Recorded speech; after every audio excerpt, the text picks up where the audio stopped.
ஓடியாங்க. ஆட்சி ஆட்சி இதுதான் ஆட்சி. புதுவை சாரம் பகுதியில் இயங்கிக் கொண்டு வரும் அரசு மகளிர் மற்றும் குழந்தைகள் மேம்பாட்டுத்துறை கட்டிடம் முழுமையாக பராமரிப்பின்றி இடிந்து விழும் நிலையில் உள்ளதாக, அதனை பராமரிக்க வேண்டி 10 ரூபாய் சட்ட இயக்கத்தின் சார்பாக ஆர்ப்பாட்டம் நடத்தப்பட்டது.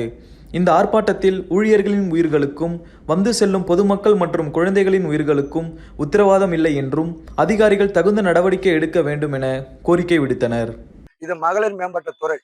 அந்த மகளிர் மேம்பாட்டுத்துறையில பார்த்தோன்னா கட்டடம் இடியும் தடுவாயில இருக்குது. சுத்தி காரை கட்டி இருக்குது. அந்த அரசு அதிகாரிகளுக்கு பாதுகாப்பு இல்லை, லிப்ட் வேலை செய்யல, அவங்க சேருக்கு மேல காரை கட்டி உடச்சுன்னு தொங்குது.